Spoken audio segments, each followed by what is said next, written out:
Ticket मिळावं म्हणून गेलो आहे असं जे वाटत होतं ती तशी परिस्थिती नव्हती. मला ते अचानकपणे ती बाजू अंगावर घ्यावी लागली आणि त्याची जबाबदारी शिवाजी आढळराव पाटलांनी माझ्यावर टाकली होती आणि मला त्या प्रसंगात नाही म्हणू शकलो नाही म्हणून मला लढावं लागलं. जे वळसे पाटील जे बोलले होते उमेदवार आम्ही तुम्हाला पुरवत होतो त्या प्रक्रियेचा तुम्ही पण एक भाग होते. नाही आता ते कोणाबद्दल बोलले त्याच्याबद्दल मला जास्तचं माहीत नाही पण ते जे असेल तर कदाचित त्यांच्या मनामध्ये काय असेल मला नाही वाटत त्यांच्या मनामध्ये तसं असेल. त्यांच्या मनामध्ये चांगले पण विषय असू शकतात. अरुणजी गिरे, आता तुम्ही लोकसभेच्या तोंडावर राष्ट्रवादी काँग्रेसमध्ये आलात. लोकसभेला शिवाजी आढळरावांचा पराभव झाला. विधानसभेला तुम्ही सक्रिय फारसे राहिला नाहीत. वळसे पाटलांचं मत घटलं आणि त्याच्यामुळं थोडंसं तुमच्यावर अविश्वास दाखवला जातो का?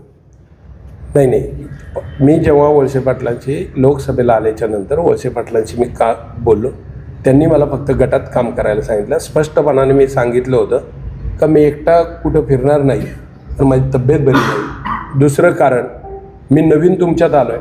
उद्या तुम्हाला मताधिक्य कमी झालं तर याचं सगळं खापर माझ्यावर येईल. सोबत कोण असावं तर त्यांनी बंटी पाटलांचं त्यावेळेस नाव सुचवलं होतं तुम्ही दोघे एकत्र काम करा.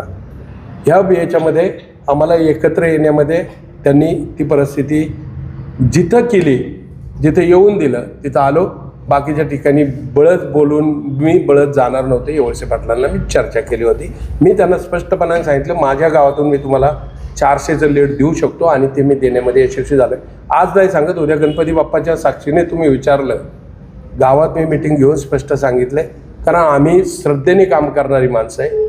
आम्ही लोभाने काम करणारी माणसं नाही.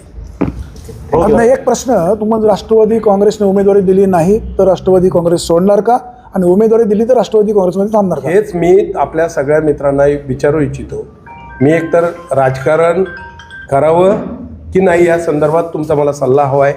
आणखी दुसरा चॅनल आहे माझ्याकडं का पब्लिक आहे का जे मला सातत्याने म्हणत होते भाऊ तुम्हाला उभं राहायचं आहे